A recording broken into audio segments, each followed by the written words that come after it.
how you can sort of smell a good idea from a bad idea is the net effect it will have on you and your personal development as just being a decent human being.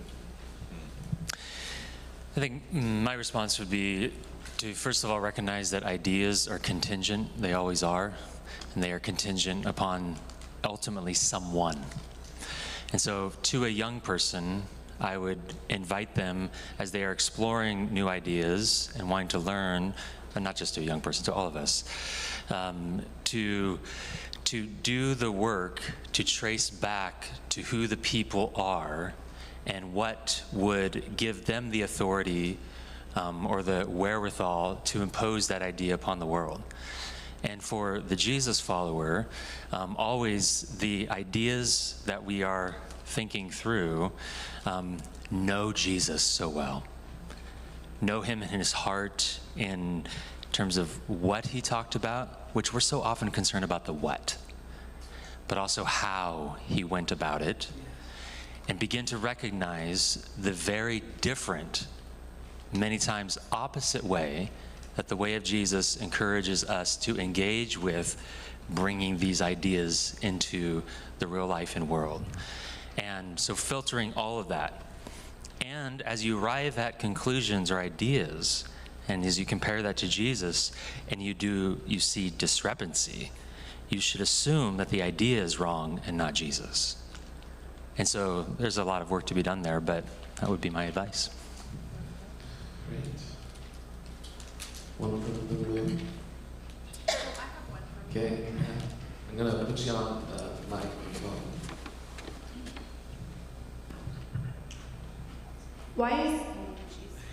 Why is there such a disagreement around climate change with conservative and or liberals? And second part to that question, why does the science get weaponized? Well, one or two of you take that. Looks like Mark's ready to go. Yeah. Well, I'd say the science is only weaponized by people who can't accept it, you know? And I feel like you accept the science when it comes to every other thing. You accept the science when it comes to setting your bones. You accept the science when it comes to putting an airplane in the air. You accept the science when it comes to, when to plant your crops and whatnot. If suddenly you can't accept the science when it comes to something like climate change, which has been amply and repeatedly sort of demonstrated to be true, and you don't only have to go outside to know it's happening, then that's you weaponizing it, not the scientists. So I don't know what to tell you other than just open your eyes. I mean, I don't really know. I don't know. There's a nice way to say, well, surely we can find a middle ground we can both agree on between reality and this fantasy world you live. I mean, no. It's like I think you've just got to decide if you are going to trust the science in every other facet of your life. Why is it you won't trust it when it conflicts with previously held beliefs? And I don't feel like science and religion are opposed. I feel like they're answers to different questions.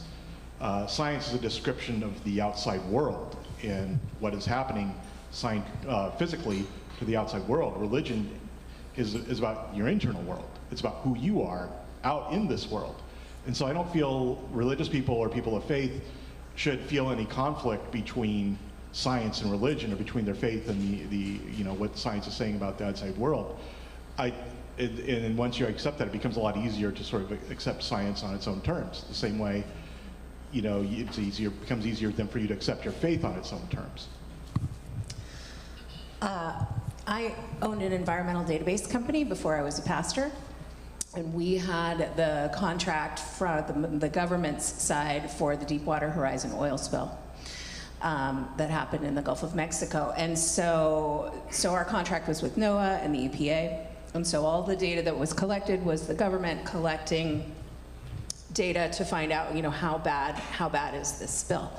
On the same side, the opposite side of that was BP, who ultimately was responsible for the spill. They had their scientists down collecting data saying, here's how bad the spill was. You would think that the data would be the same. It's not. It really, like so many other things in this world, in some ways it comes down to money. You can, just like you can take scripture and read a passage of scripture and sort of, if you want to weaponize scripture and use it to your own end, you can do the same thing with science. You can highlight some parts and bury other parts. And so I think in our human brokenness, some of this I do agree that science doesn't lie, but science can be nuanced. And you have people on both sides, scientists on both sides, saying this is what's true and this is what's true. Well, they're both true, but to what extent? And it's that kind of situation. And so I think that plays into the difficulty of climate change, is that there's an ulterior motive behind the science on both sides. Also, I would say, but the science itself is pure, but it can be manipulated. Do you want all us to respond? Sure can. You can pass. So I think that's a fantastic question, and this is a great area where there's I think some misconceptions about a conservative viewpoint. I think most conservatives I know, including myself, do not disagree that there is climate change. I mean, we've seen it throughout the world's history. We can, dinosaurs, what happened with them? Like, climate events happen and climate does change. I think the matter of contention is how much of it is actually man caused. And that's where a lot of the battle is. Unfortunately, I think the advocates who are concerned about the issue did themselves made the mistake in some of the studies that they put out there that were later discredited. I'm talking about stuff at the UN level that gave fuel to the fire for those who oppose some of the policies they were trying to put forward, to say, hey, you can't trust any of this science because look what they did. And that's unfortunate, because we can all see, like Mark was saying, that there is climate change. So this is another one of those areas where there can be agreement about what's happening, but then we have to have a really good, honest discussion about what to do about what's happening. And my position as a believer and as a conservative is, God gave us the earth to steward and to take care of. That is our responsibility. But He also gave us the earth as a gift to enjoy its resources responsibly. So how do we balance doing that with making sure that it's not resulting in increased, immediate, massive human suffering, which is what's happening right now with our energy crisis, and it's the cause of all the inflation, and we're seeing a lot of suffering. And I come from a state that is very hard hit because of some of the more extreme actions from our state's perspective that have been taken in that area. And a lot of the lower 48 doesn't see the suffering, but it's there, it's intense, and I never would have known otherwise. And it's sad, quite honestly. So. I appreciate all of your responses. I don't have much to add other than to suggest that with the order that we are living in which the ultimate aim of life is expressed in monetary terms and the accumulation of wealth for everyone becomes the dominant theme of our existence, that you cannot separate these things on all sides from the interest of money that feels like it has its own personality and volition and will tear us apart from each other. And so as we critique things like how we're stewarding the world, we also need to heavily critique our engagement with money. I would put a plug in for No Small Endeavor. We came on this podcast. One of his most recent episodes was interviewing someone deeply concerned about climate change and finding the joy in doing the work of eco-care. So highly recommend the podcast. Diane. I have a question.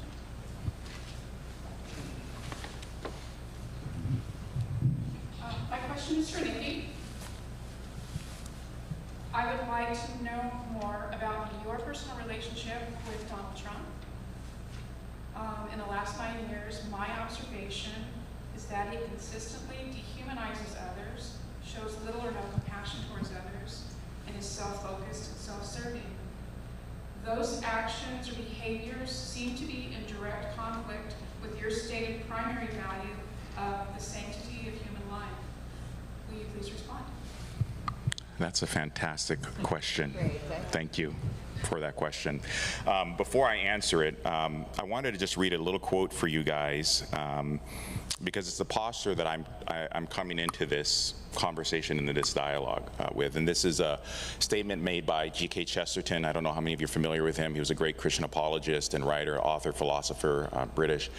And he wrote this in a newspaper that was started by Charles Dickens, this letter, and this is a quote from it.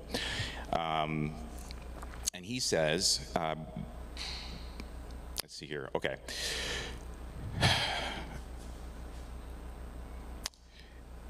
Every religion, every philosophy, as fierce and as popular as religion, can be regarded either as a thing that binds or a thing that loosens.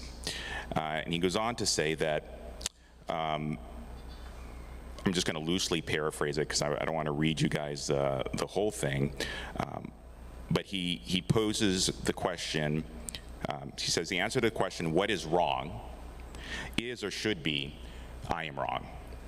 And that came to me as I was listening to Lee talk today about do justice, love mercy, and walk humbly with your God, that we come to this with a posture of humility. So I want to just start with framing that.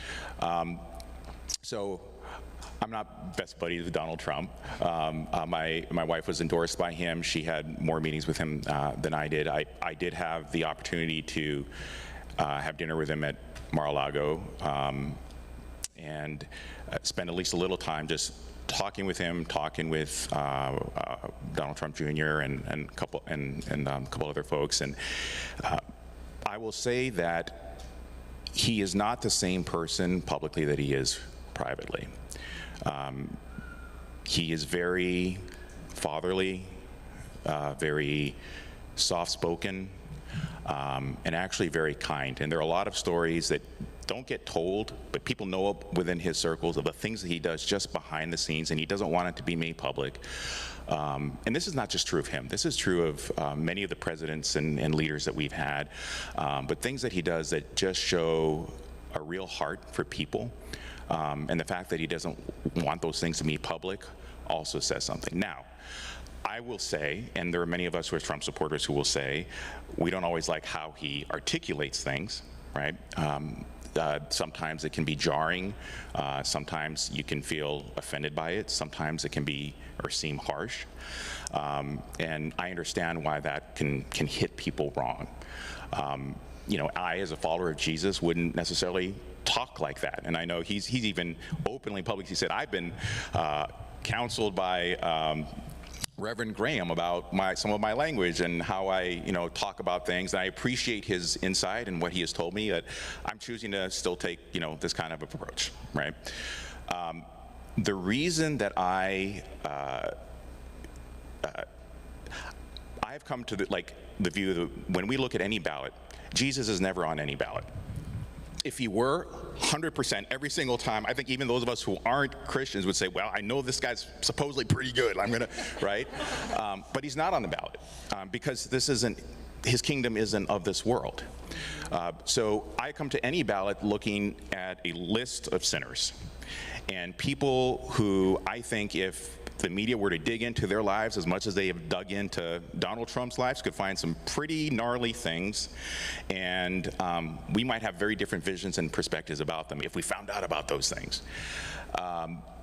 So when I look at him and my support for him, apart from just some of those personal interactions, is any candidate that I'm looking at, I assume that they're going to have things in their lives that to greater or lesser extent I find offensive or that I don't agree with. What I am looking for is somebody who is going to support, as I see it, and be an effective advocate for, as I see it, the policies and things that I think are going to be most conducive to human flourishing. And I was not initially, I wasn't on the Trump train initially. I remember when he was in the primaries in 2016, I was a supporter of Carly Fiorina. I wanted to join her campaign. But when he became the Republican nominee, again, coming from a posture of humility, I said to myself, well, maybe people are seeing something that I'm not. I'm willing to give the guy a shot.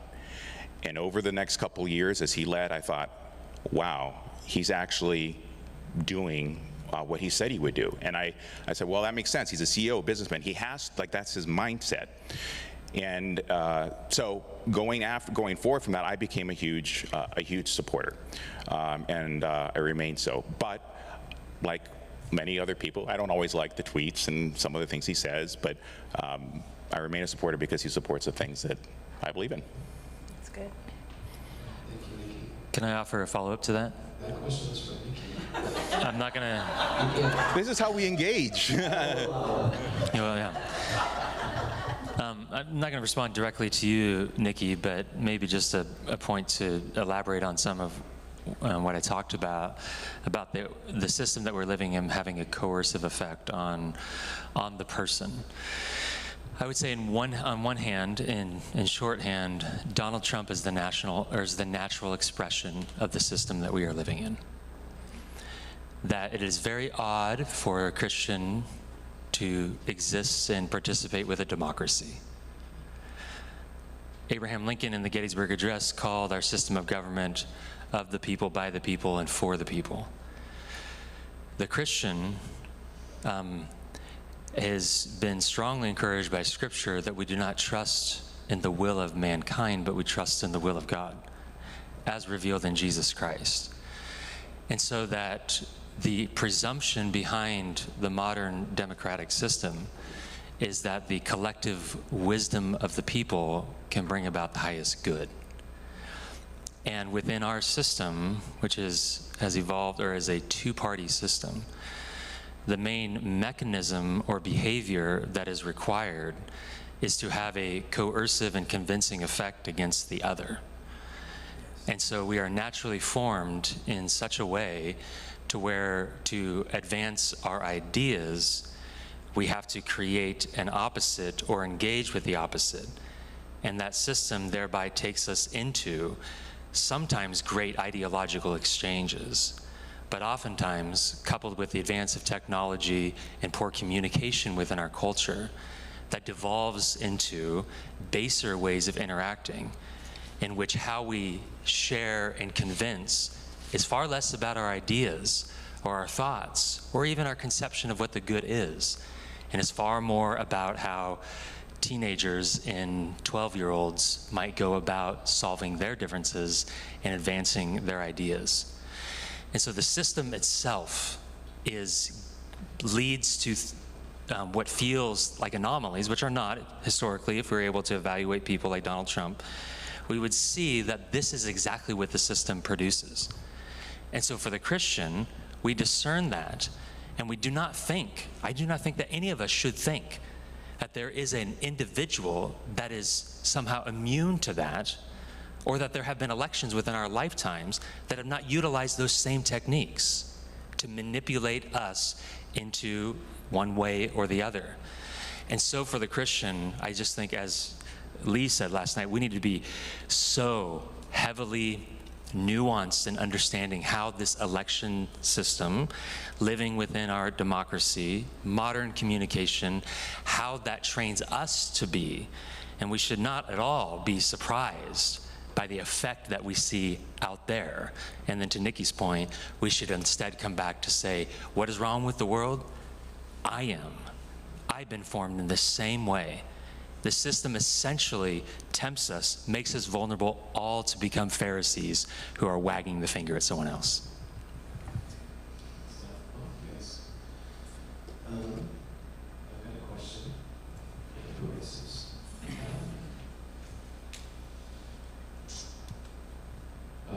Knowing Mark, your work, and knowing you very personally, Stacey, both of you, I think would, for the most part, identify as pro-choice. How do you hold that deep value of the sanctity of life in that position? And how do you respond to the more extreme sort of examples of that, like shock or abortion, things like that, that move far beyond safer and legal and almost celebratory? So help me understand the tension of sanctity of life and the immoral. Do you want me to go? Oh, yeah, go ahead. Thanks. When it comes to abortion specifically, I believe that I'm actually, I don't want to say I'm not it's hard for me. I don't feel like I can fully align with pro-choice. I don't feel like I can fully align with pro-life in what it currently stands for. I think women have had abortions forever, and whether it's legal or not, they will continue to have abortions. And I believe that sometimes, and Scripture will speak to this, that the law actually incites this idea of sinful behavior. And so on some level, I don't think that we can legalize morality when it comes to that particular issue. I'm very concerned with women who do choose to carry a birth to term, where a father is absent. And I know of 2 people personally who the father is known. They've gone for child support, and they just skirt the system and don't pay child support. And this ties in with the economy, which I had spoke about before. In today's day and age, if you are a single mother trying to raise a child, trying to have a full-time job, trying to be a caring, loving mother, it's impossible. I mean, it's just, you cannot rise above poverty to do that. To be able to do both by yourself, certainly with any sort of health or value for the child, because our income disparity is so great, it's impossible to do that. So I am not for abortion, but I understand it. I understand why. As I said last night, I don't think, to anyone I know, and there may be exceptions to this, no one takes that decision lightly. And until we do more to support those who do, in fact, choose to carry a child to term, and then to help them get out of this kind of cyclical poverty, I think it needs to still be on the table. Yeah. I think that whether you're a progressive or whether you're a conservative, you can both be described as pro-life. I think the difference is whether or not you believe that your right to life begins at birth, or as it seems to me, whether or not you believe that the right to life ends at birth. And I feel like the conservative movement gives far too much attention to fetuses and embryos, and not nearly enough attention to babies and children and preschoolers and people who have been born. And so I think you could make a case, I've yet to hear a very compelling one, but I think you can make a case that a embryo like 6 weeks or 10 weeks is a human being. I don't think that's really true. But I know for a fact that a toddler is a human being. And so I'm much more concerned about kids getting school lunches. I'm much more concerned about not filling the sky and the water with chemicals that are going to cause infant mortality, or that are going to cause women to miscarry or have stillbirths. I'm much more concerned about, people getting Medicare coverage, which you can quantify for each, million people that get on Medicare or Medicaid. Like 10,000 lives are saved every year. And to me, that's pro-life. And so I think in a lot of ways we phrase the question errantly.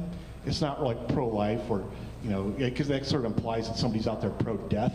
Somebody's out there making the case for dying, which I don't feel like I'm doing, and I don't feel like Nikki's doing. I feel like we just define how it is we want to best protect our fellow humans and fellow Americans from dying. And I think we have different policy objectives for doing that. Thank you. Let's scan the room. Okay.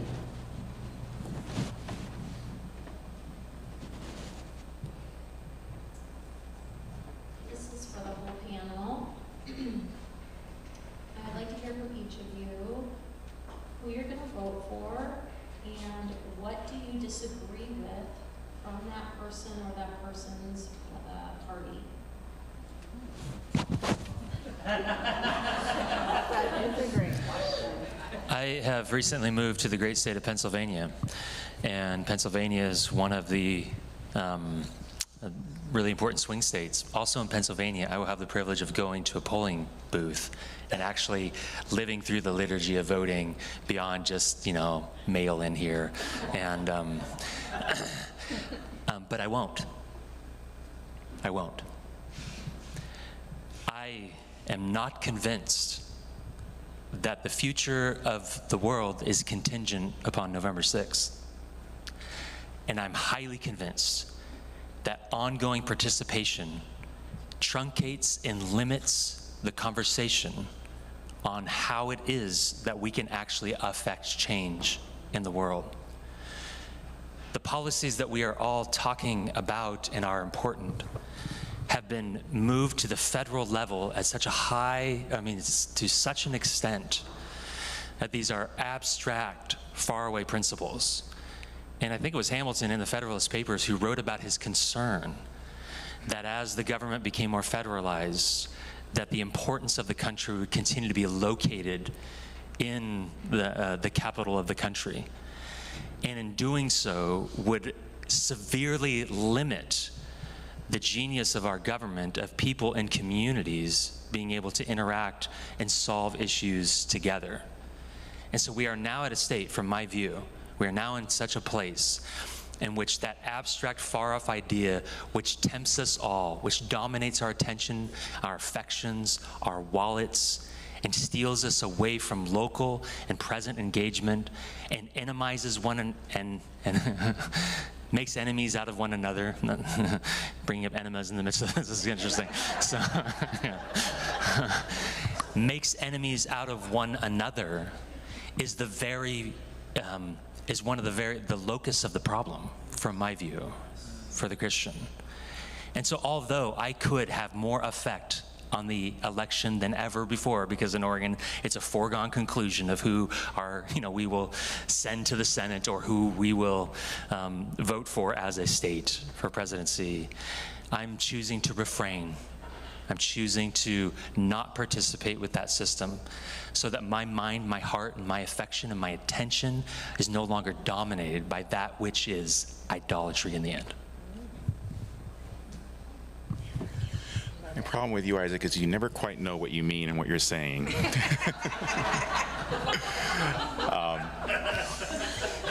No, I really, don't you just love listening to him? Yeah. I call him Father Isaac because he has that father's wisdom. He always has. So I really appreciate what you just said, because you just articulated a conservative argument just phenomenally, which is the focus on smaller federal government and bringing government closer to the communities and the people. And I think that's very important. No surprise, I am going to be voting for Donald Trump. I share the perspective that he is not the Messiah. Obama was not the Messiah. We are not going to have a Messiah other than Jesus. And so I don't vote going in, like I said, thinking that this person is going to be the answer to all the world's problems. But I do go in voting knowing that the stakes are very high. And I know, having been at the federal level, at the state level, at the local level in government, and seeing what I've seen from behind the scenes, having been exposed, as my wife and I have, to the weaponization of government, and knowing what it's like to have the whole federal bureaucracy coming against you because of your faith or because of your beliefs, I know the danger very personally that we're in. And so my approach is a little different from Isaac's. I don't think we can afford to sit out. Whatever you believe, I don't think we can afford to sit out, because government has a tendency to head in a certain direction, and unless you start to push back, before you know it, it can be too late. So, but the question was, what do I disagree with in my party? I would say that one of the areas that I don't think traditionally Republicans have done well enough in, I think we're moving much better in this direction under President Trump, quite honestly, is, and I think Mark and Stacey would agree with this, is they're very good about criticizing the current social welfare system and all of its inadequacies, but proposing solutions that are actually going to be as effective or more effective has been lacking for a long time. And that's always been an issue for me, coming from a family who's, you know, my entire father's side of the family lives far below any income level of anybody in the United States. I mean, we're talking $2 maybe a week, right? And so they're constantly scraping for survival, and we're, you know, sending them money to support them. So that is something that, you know, poverty alleviation has been a passion for my family because we have lived experience in that area. And I think Republicans need to do better in that area. And I think we're beginning to have policies and proposals that actually are going to be far more conducive towards that. It's good. Oh, if only Obama were on the ticket again. You're making me sweat now. I will be voting for Kamala. I will not deny that I still hold out hope for our first female president. That plays a part. I do think she's intelligent and educated, and for the most part represents my views. I tend to, not entirely, but I can see the value of Trump's trade policies, and particularly the idea that we're bringing more work home internally. I do believe in a global economy, but I think sometimes it goes it becomes too big. And I think there's more that we can do locally to just keep work at home, to do things locally and in our nation, and become a country that creates and builds and still does things, and not just farm all of that out everywhere. So I think if there was something, I think that would be something where I'd probably lean a little more Republican. Yeah, I'm voting for Kamala Harris, and largely because I think Trump is a criminal and a serial liar and a completely unmoored from reality. But other than that, I'm sure great guy. But, you know, I kind of hate the fact that her whole campaign and that is like, I'm steering the ship of state in a straight line, or, you know, we will steer the course. We will not give way to, you know, the downfall of, you know, of America, which I agree with. We can't. And I think if Donald Trump were elected and didn't end American democracy, it wouldn't be for lack of trying. But I feel like in a lot of ways, the two parties have kind of inverted the roles that they should have. I feel like the Conservative Party should be the one saying, we're steering the ship of state, we're slowing down change, and, you know, allowing people to catch their breath before we change too far in some unknown direction. They should be the party of sort of sobriety and steering the course and preserving American institutions. And the left party should be the ones with all the crazy ideas, like, oh, we should be doing this, we should be able to call these on the moon, we should, you know, but it's not like that. And I kind of hate the fact that they've been inverted to that degree. So I think that's the thing I disagree with the Democrats on, is it's not enough to just sort of convince ourselves that you know, the country's not going to burn down under your leadership. It's like, well, okay, that's like the bottom rung of the ladder. That's, you know, be a little more ambitious. Just one point of clarification from my view. Thank you all for sharing. I think I will go to the polling booth to vote for things that are local and discernible for me at a much more local level. But in terms of the federal elections, I'm refraining. I'll stop judging. Thank you. It is my sacred duty, I've been told. So. Yes.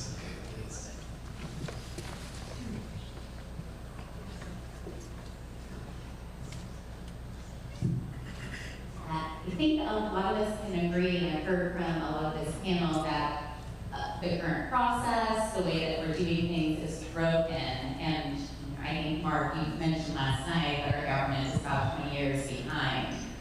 My question is to all of you, if we agree that the current way that we are doing things with this two-party system is broken, lobbyists sort of controlling a lot of our government, and it's not really government for the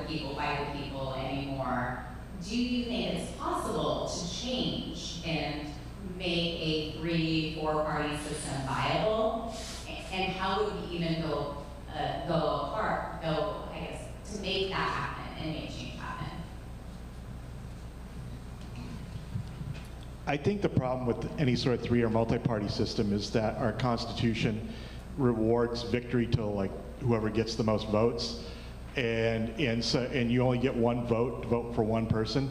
So people vote strategically. They might not think, well, I like that this is not my favorite candidate, but I don't want to waste my vote, so I'll vote for this candidate who I might not like as much because they have a chance to win, and the one I really do like doesn't.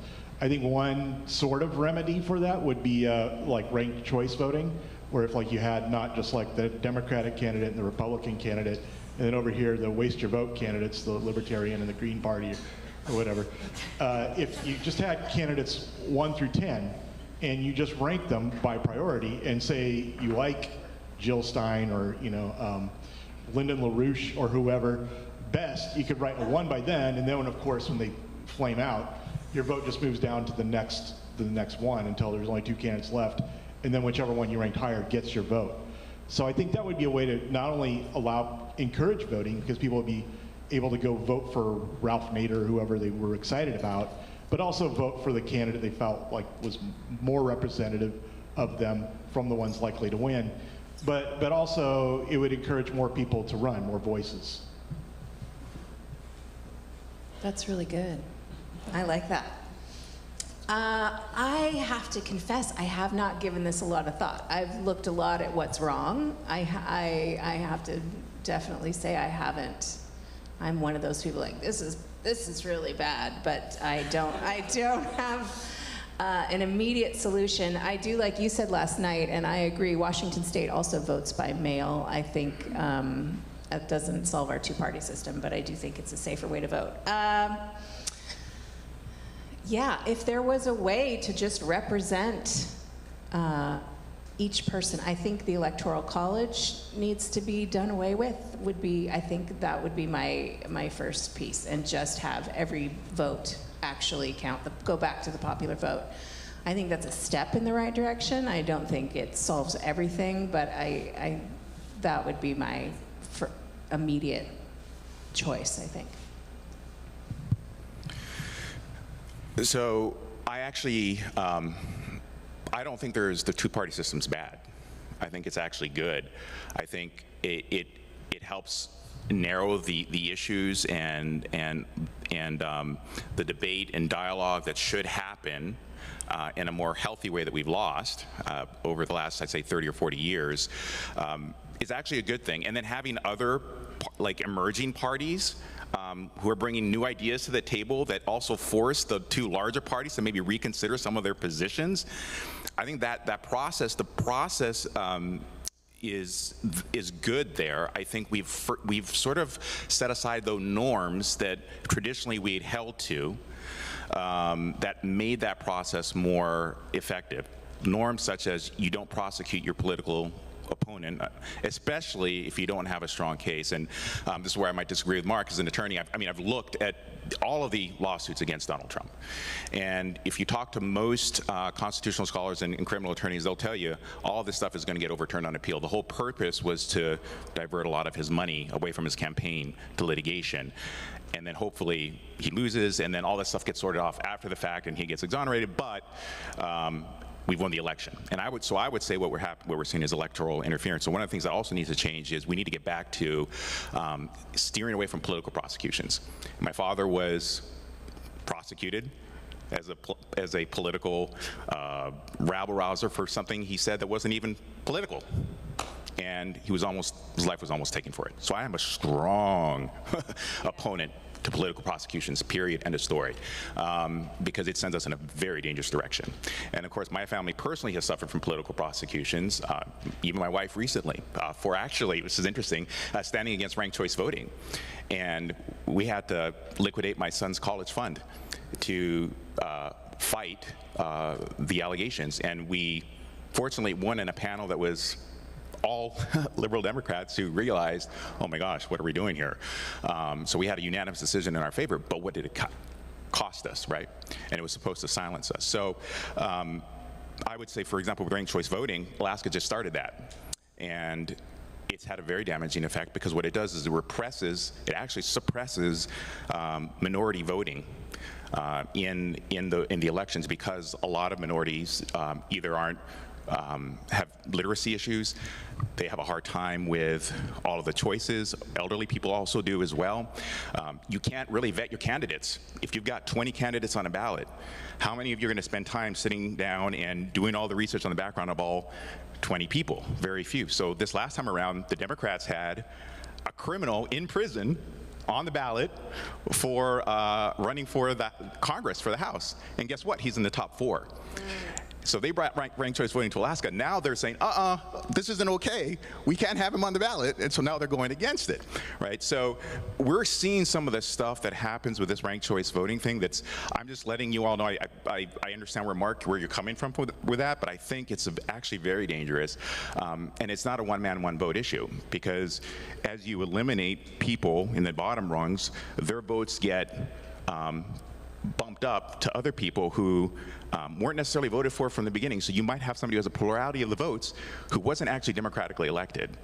But these are solutions that we're all trying to come to find how do we resolve the very real issues. So these proposals, at the very least, are an effort that I'm not seeing as much of on my side, to be frank, to try to resolve. At least folks on the left are putting stuff out there like, what about ranked choice voting, or what about this, or what about that?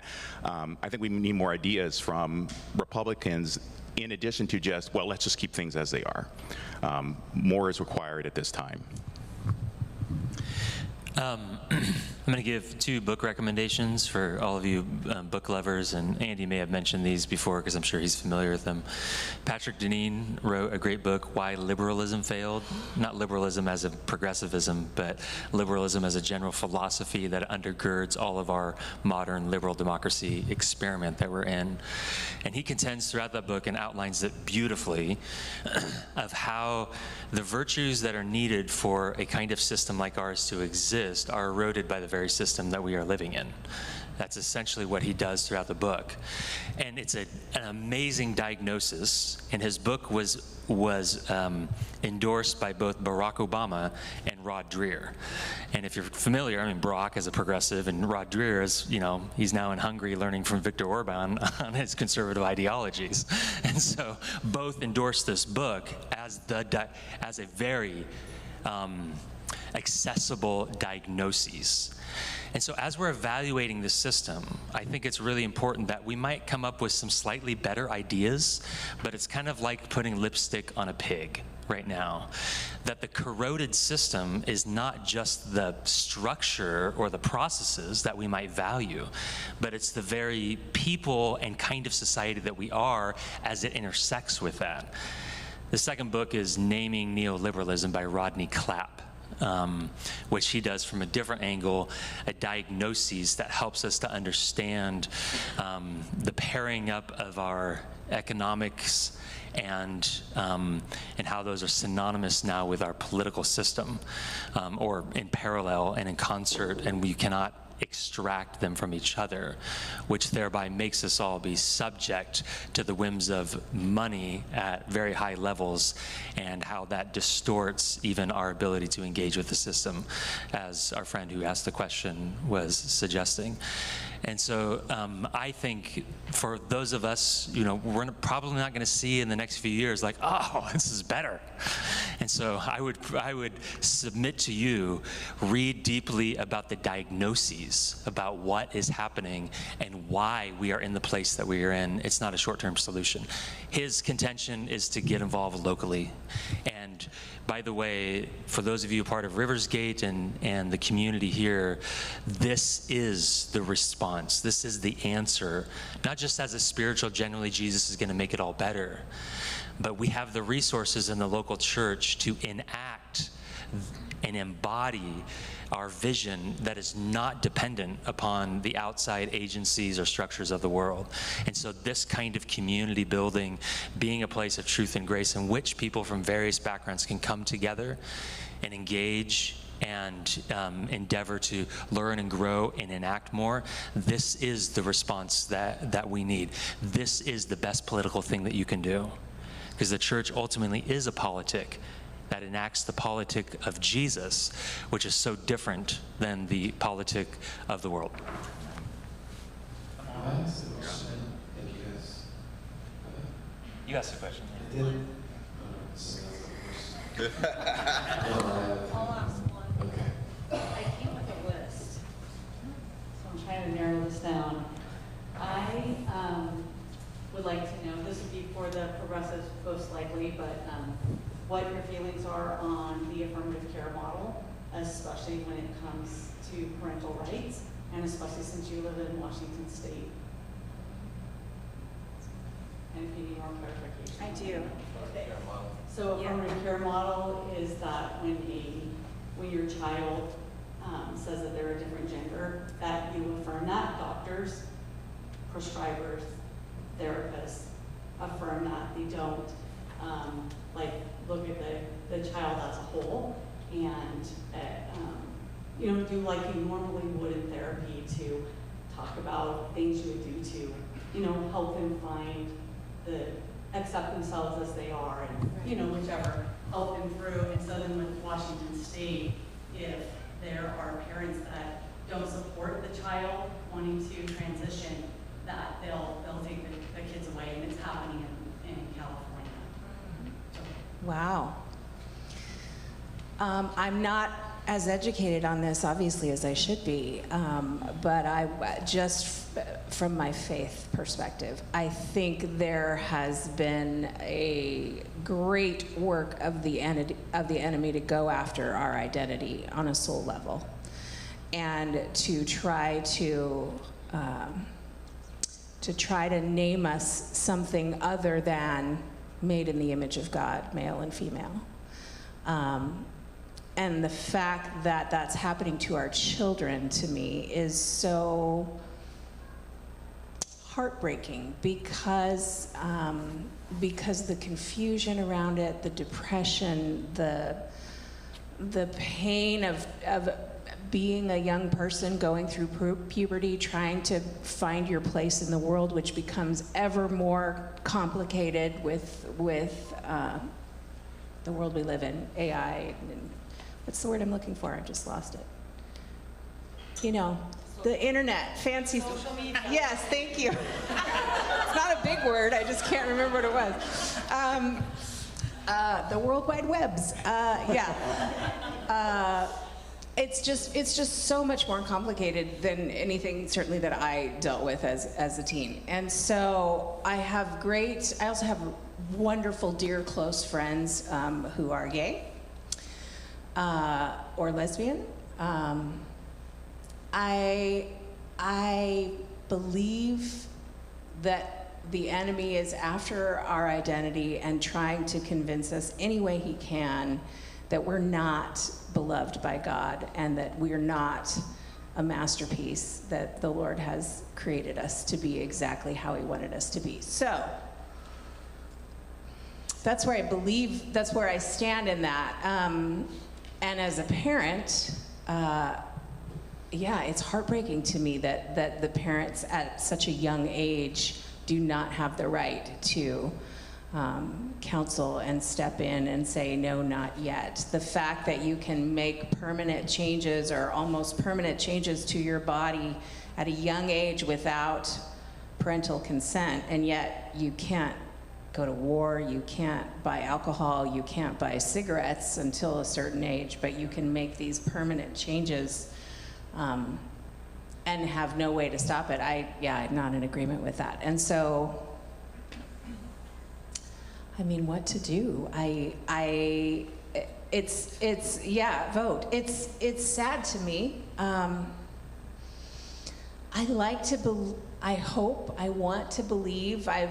In some of the reading that I've done and some of the people that I've spoken with, there's kind of a little bit of a new trend happening for some people who have transitioned, who kind of felt like, I don't really feel like me and my body, and the answer is I'm going to change my gender. And some people, I'm not making it anyway a broad statement, but some people have then found that actually didn't bring me the peace and the happiness and what I was hoping for. And so then it's like, well, do I change back? Do I do all this? I believe that the struggle is real. I believe that the search for identity is real and true and something that we all do on a very deep level. And so I in no way want to just put a blanket out like, well, God says it's not good, so, you know, that's it. I think we have to consider the very real emotional feelings, the very real mental, physiological things that are happening for people. But ultimately, at the end of the day, I do stand with Scripture that we're made in the image of God, male and female, and as a parent, absolutely, we should be able to have the authority to have that discussion with our children and not lose that right. Yeah. Yeah, I don't know anything about the vagaries of this rule in Washington, but I will say that for me, the first and foremost consideration is the child and their well-being.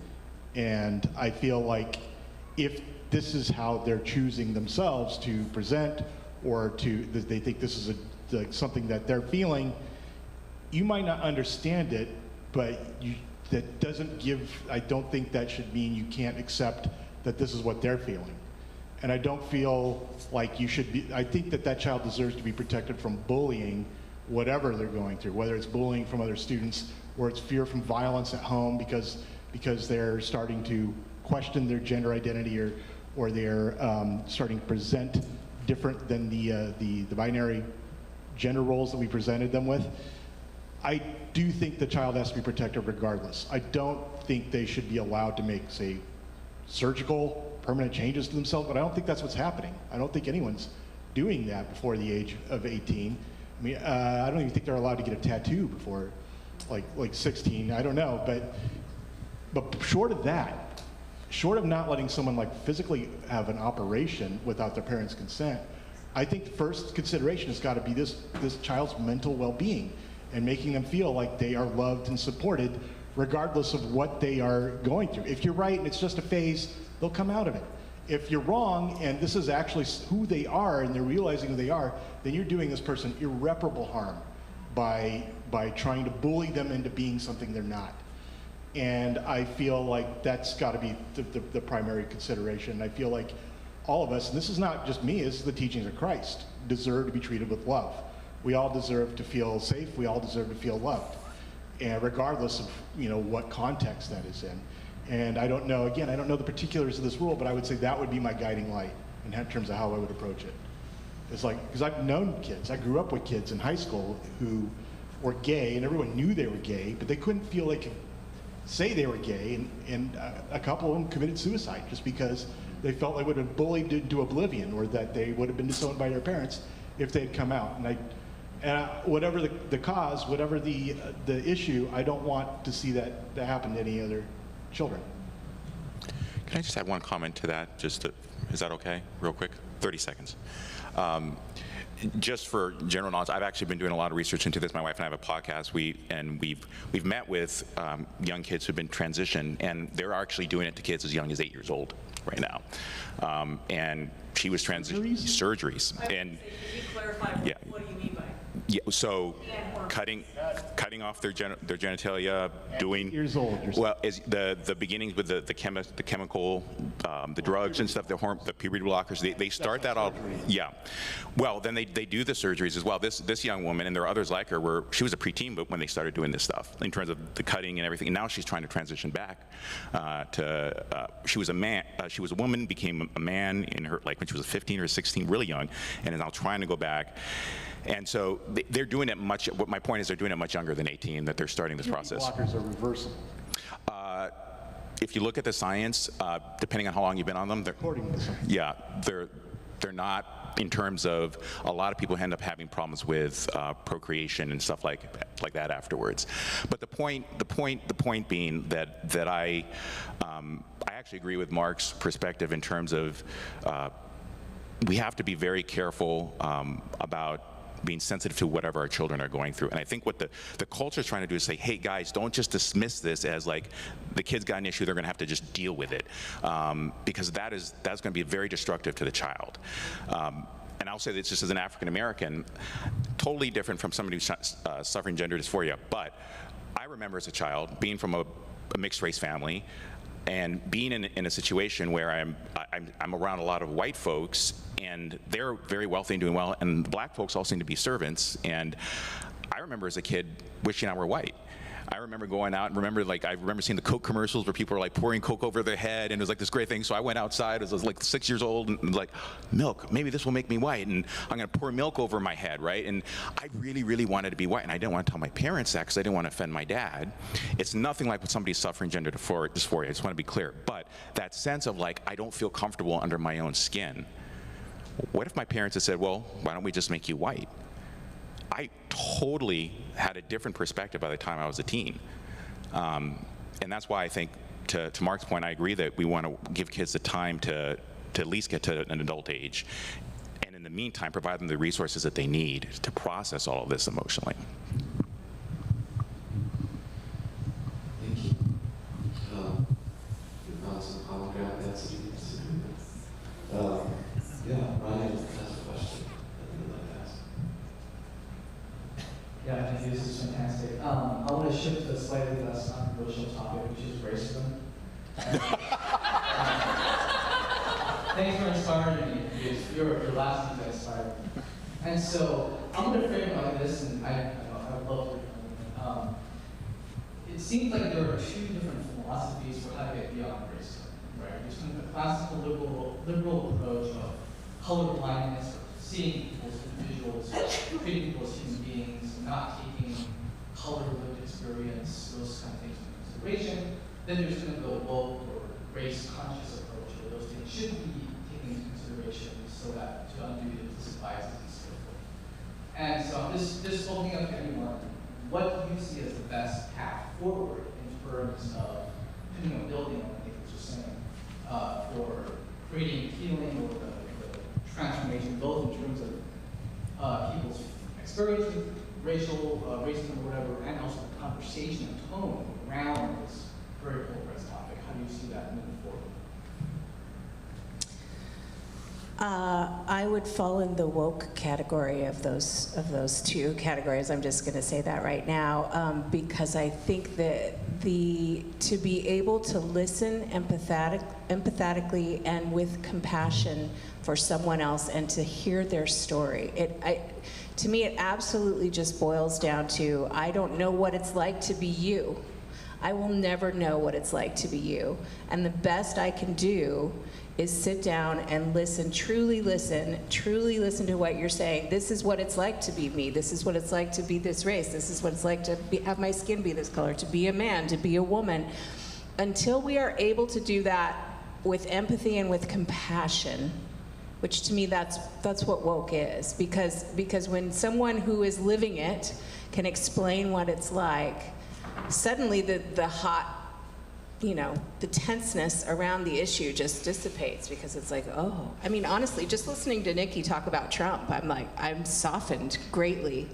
Just being in his position and putting myself in his place and listening to what he's talking about. And so I very much believe that about racism. I do believe it's alive and well, and we as before, it's similar in many ways to women's issues. We want to just say, it's fine, it's fixed, it's all better, it's good, let's just move on. And until you have a heart posture of empathy and compassion, I think it's going to remain that way. Yeah. No, you go ahead. No, you should. Yeah, I think that there's two different approaches, because there's actually two different sort of race problems in the country. And there's the interpersonal race problem, where it's like, is that person, are they racist against me, or am I racist against them? In which case, I do think the classical liberal approach of colorblindness is the best. Just treat other people as human beings. Just don't think of them in terms of their identity unless unless that's what you're talking about. Just treat them as another human being, the same as you would anyone else. But I don't feel like that's the problem. I mean, you could say, that's not really the problem in terms of our institutions, though, because the problem is that racism, as it exists with the institutions, do need sort of proactive getting out. I'll give you an example. During the New Deal, when people were suddenly able to be homeowners and buy homes on credit for the first time, they specifically cut black people, black homeowners, out of the process.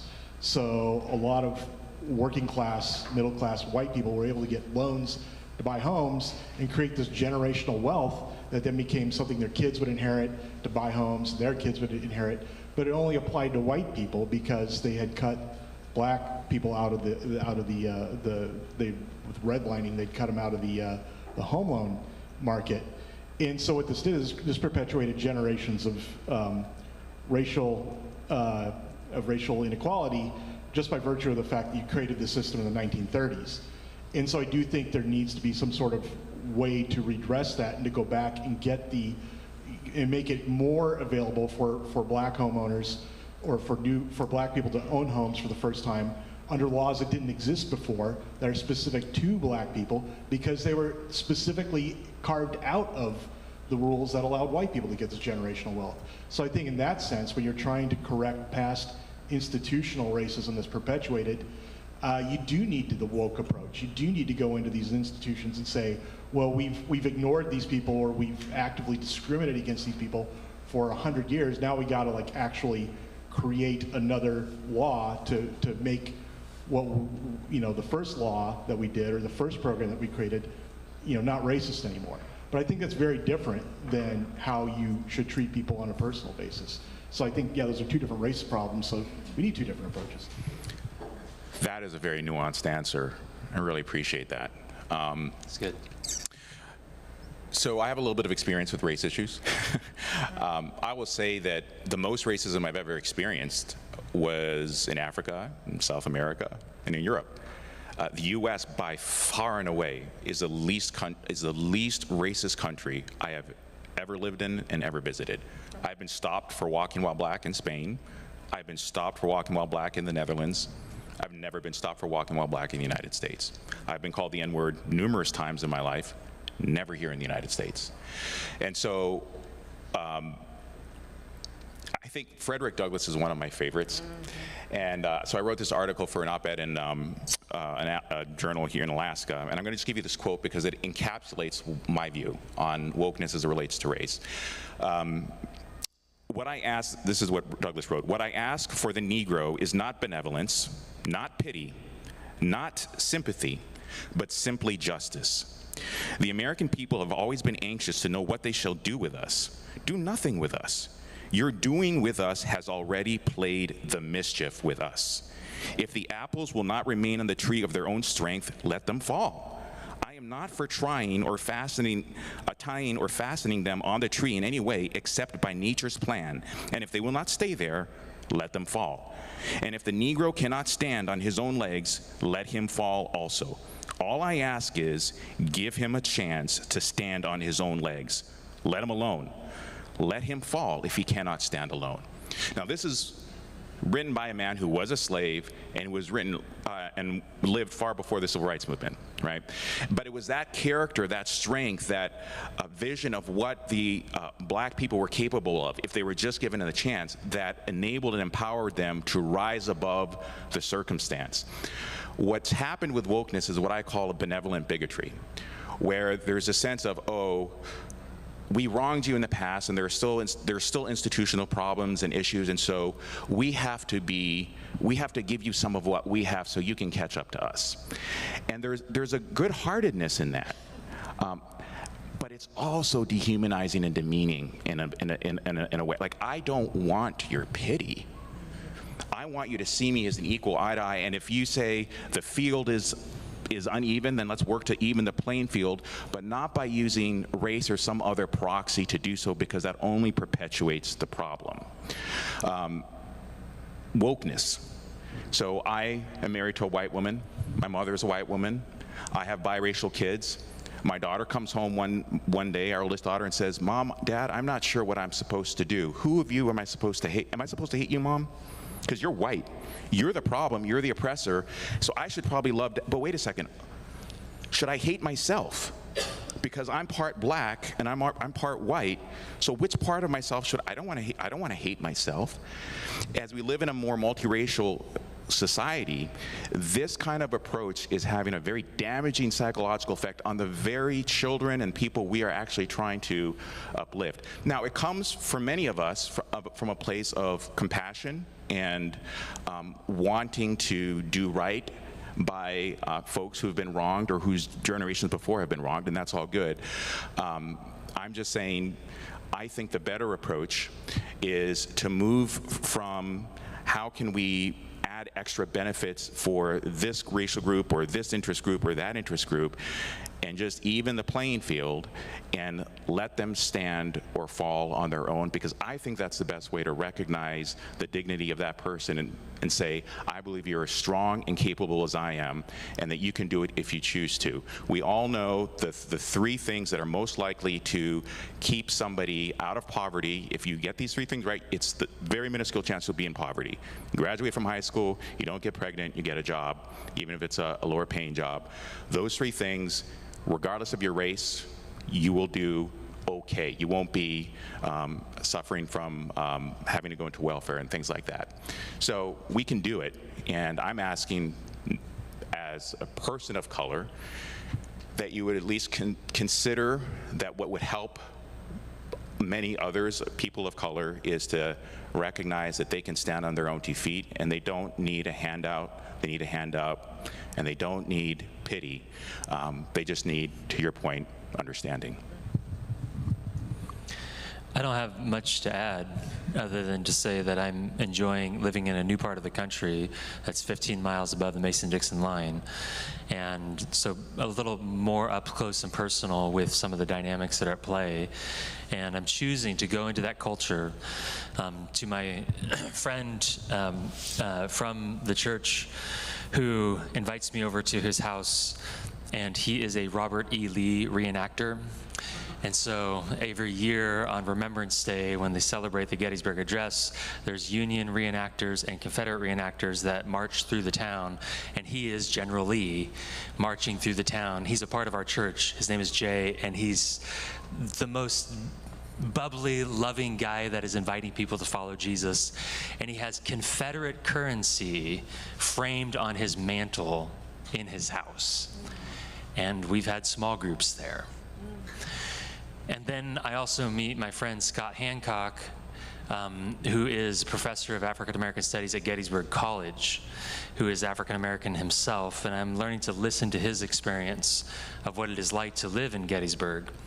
And at the Remembrance Day parade each year, with the Union soldiers marching down Baltimore Avenue towards the National Cemetery, followed by the several hundred Confederate soldiers, he, every year, marches beside the Confederate Army with a sign that simply says, "This army fought for slavery."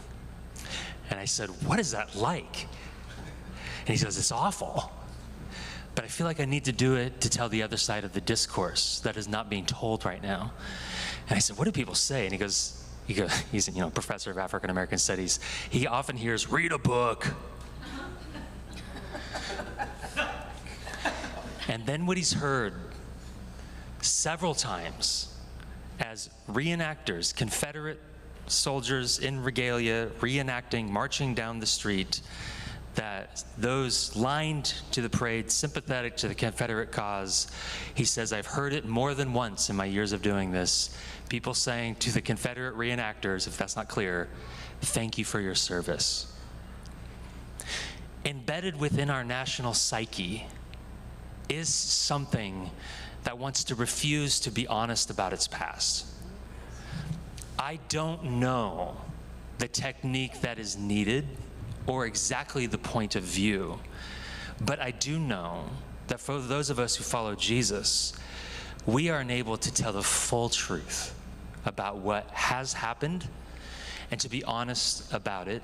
And we are given the means to be able to experience forgiveness, which comes upon confession. And so for Christians in America, all of us, I think it would be incumbent upon us to even use the lens of race to recognize that we are contingent beings living from a history that is going towards a history. And we can be honest about it and learn to tell stories that are redemptive in the midst of it, not simply judgmental or condemning. And so for my friend Jay, who has this high view of Robert E. Lee, my friend Jay, who reenacts, and my friend Scott both, I can engage with both of them and over time learn how to tell the truth, talk the truth in a redemptive way, not in a condemning way. And I think our culture does not know how to do that, in part because of what I previously said. We live in a binary system that needs to make enemies in order to make advancement. The Christian does not need to do any such thing. Yeah. So good. Okay, I'm going to ask the final question first, so you have a chance to talk about it, and I'm going to say something to the room. Now, the final question will be, because we have 8 minutes left. You'll have a minute. How do you hope, let's just say, in the next 10 years, how do you hope that we progress as a country, and what values do you hope to conserve as a country? As they ponder that, how will we progress and conserve? Because I think we need both of those energies within our communities. If you're anything like me, over the last 2 hours, you experienced some joys, you experienced some grief. And I want to think about some of the stuff that we talked about last night. Where were you activated in fears and emotions? You're just trying to fight it here. I would invite all of you to do some reflection work, and some breathing work, and some ways to actively engage in the places where your soul's inflamed, with uncomfortable emotions and feelings. To not internalize those and then project them on people, but to understand where those fears come from, where the discomfort comes from, and to continue to keep the humans in front of you human. We all have work to do in that. So don't internalize, process it, and let's continue to grow as communities. Second, I want to add again, and I didn't have the words last, I just said an awkward thank you, but it means the world to me that there are people here who may have not always found church to be a safe place. We're trying hard to foster an environment that will be a safe place for everybody from every background. And it means the world to me that people would venture into a space that has historically been unsafe for certain people groups. That willingness, that trust is not lost on me. It feels like an incredible blessing. So thank you for engaging in a very uncomfortable conversation at times.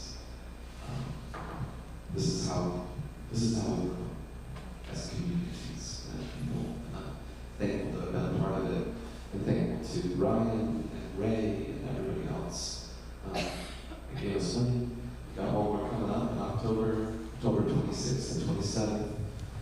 Very specific details coming soon. I think it's going to be another beautiful weekend together, and I hope that you will join us. Back to the panel, closing words. How do you hope that we progress as a country, or as communities, or as people, and what do you hope to conserve with all of these energies together?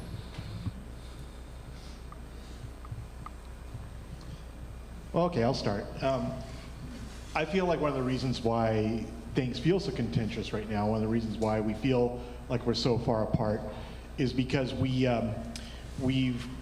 because of social media and because of our media diets, we've allowed ourselves to be siloed, to go into these little echo chambers where we only talk to people who are like us, and we only talk to people who we agree with, unless it's to like hurl insults or flame other people across the aisle.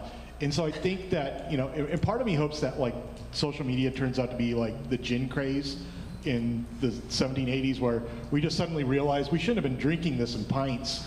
You know, we should, a drab, you know, maybe like a thimbleful after dinner of social media. That's all you should be, you know, and we put it within the proper context of our lives and aren't like getting our news and our opinions about each other through social media. That's my hope for the future. But until that happens, what I hope to gain from things like this is more things like this, you know, being able to sort of interact with each other on a human basis and realizing that this is who our our country is.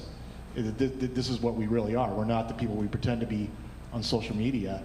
And that we begin to see each other again, not as political opponents or as, wokes or MAGAs, but as, human beings who want the best for their country. It's good. I would definitely like to see the chasm of the haves and the have-nots be that economically based on gender, based on race, which those all I feel go together in many ways. I'd like to see that decrease. I think, I said last night, I think money plays a very big part in the decisions that we make, whether we realize it or not. It speaks of our heart. And so if we can decrease the huge financial chasm that we have in our country, I think that will help everything else come along. That's my hope and prayer. I do feel encouraged by the movement in our young people, I think in particularly kind of social emotional health. People being trauma-informed, a focus on mental health, I think that's long overdue. And I think we're at the beginning of that.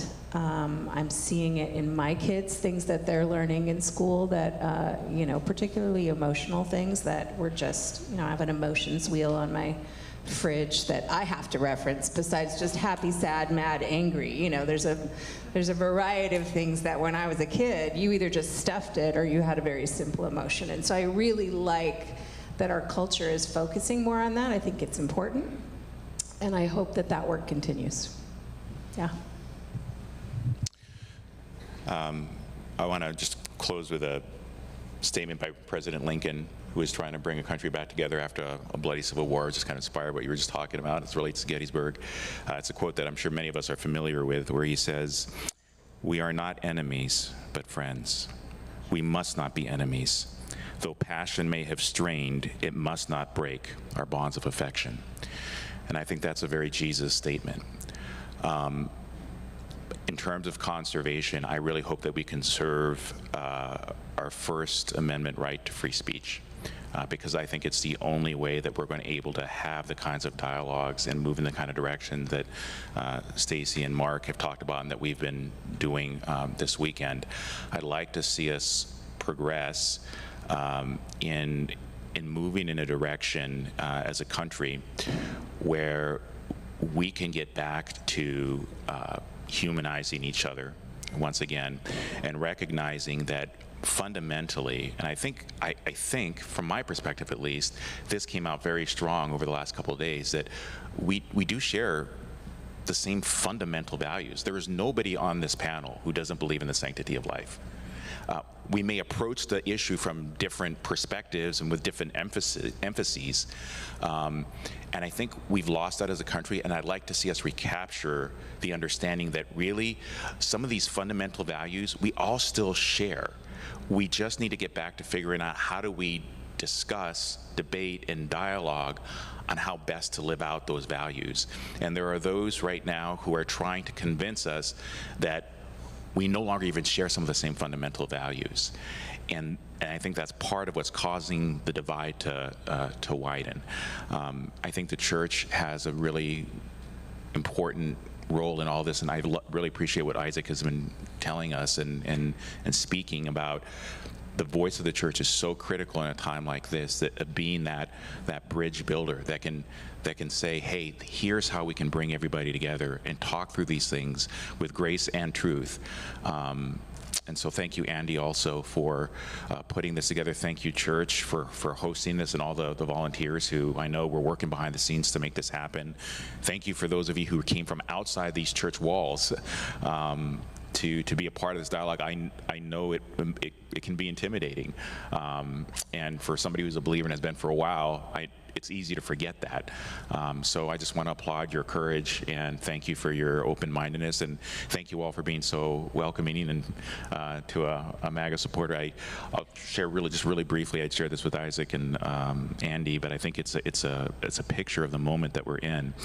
My youngest son, who's 12 years old, he actually just called me from the church phone when he's not supposed to, but he wanted to make sure I was okay.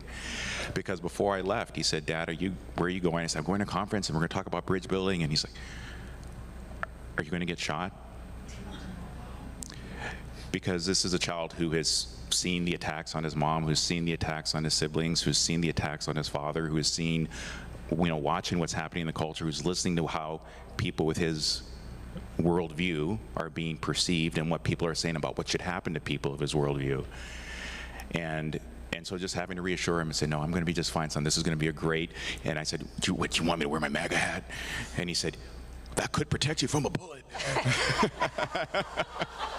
I said, "Jesus is going to protect me," so it's going to be just fine.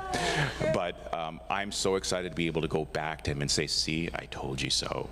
And you don't have to be afraid that these divisions, these differences are actually part of what makes the church so wonderful and so rich, and what makes our country so wonderful and so rich. Don't be afraid of those things. Embrace them and lean into it. I thank you all, and I give hearty agreement to much of what all of you are sharing. I think I'll reserve my comments for those who are part of consider themselves a part of the church world.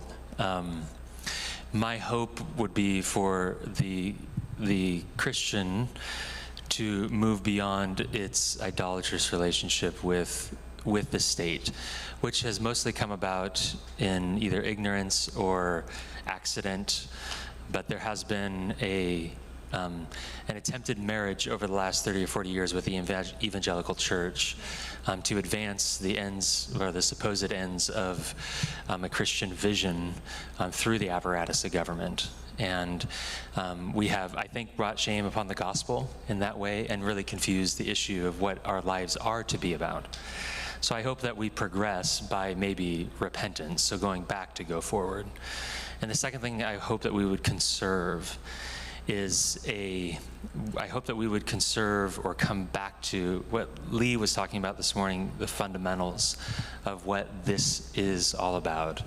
When Jesus says that he is the way, and he is the truth, and he is the life, I listen to a lot of Christians who would say that they believe that, but don't look at actually the way of Jesus, the life of Jesus, and what the truth of Jesus really, how it is expressed. And so I would hope that one of the things that we could conserve is an orthodox sense of who Jesus is, and also some of the fundamentals that he espoused. When Jesus says that we are to love our enemies and bless those who persecute us, and that we are to turn the other cheek, that is a significant critique to the national orders of the day, and who are dependent upon the coercion of the sword, or better said in our day and age, the fighter jet or the bomb, for the ends of their sense or their ability to enact good in the world.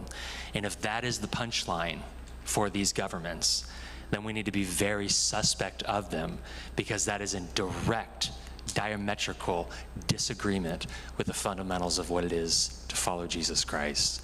So I hope that we would come back to that and allow that truth to make us wrestle for our whole lives about what it means to engage civically with the world as we find it. Thank you. Can we go up the panel?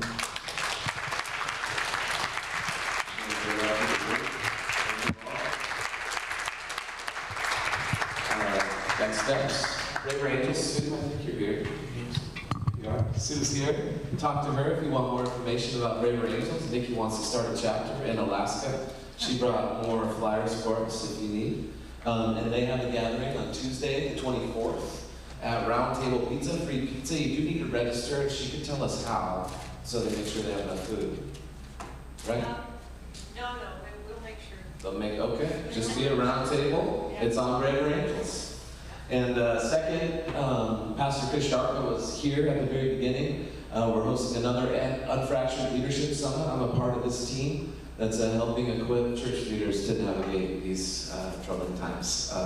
It was a very rich time. Last time we gathered, Pastor Rick McKinley, Pastor Joshua Butler, Ray, who's here, Ray somewhere, and some other great people led us through exercises and through a rich time of learning. We're doing it again, October 3rd, 9:30 to 1:30. You don't have to be a church leader to be there. It's rich. If you can get off work and be there, it's well worth your time. Also free food. Next is the joint project, all the different organizations that receive this grant money from Ray. So Ryan. actually fake news. This is fake news. It's not at Rock Creek, it's at Cascade Campus. Correct, yeah, thank you. Yes. And you scan that, that'll take you to the sign up. And we will have really good pizza there. It's going to be wonderful. And we showed the trailer last night for Join or Die. I think it's going to be a really wonderful time of all kinds of different organizations who care deeply about human flourishing coming together to say, how do we do this together? How do we do it well? So you can register there. It's going to be a fun night. I'd love to see a big contingent of Riversgate folks and Riversgate friends there. So that's it. October 26th and 27th, our next Building Leaders Weekend. It's going to be a lot of fun. Paul Young off of the Shack is going to be one of our presenters that night. He's incredible. He's like just bottled grace when he talks. You'll love him. Brandy Miller, new friend who I don't know, so I don't know if I call her friend yet, but we will. And dear friend Janelle Bobbin are coming. We'll be having a conversation around LGBT inclusion in faith communities. And also incredible singer-songwriter John Van Dusen will be joining us and also doing a special concert while he's here. So we'd love to see you there. Love all of you. Thank you so much, Isaac, Nikki, Stacy, and Mark, for being willing to just lay it all out there for us. All right, thank you guys. Take some extra sandwiches home.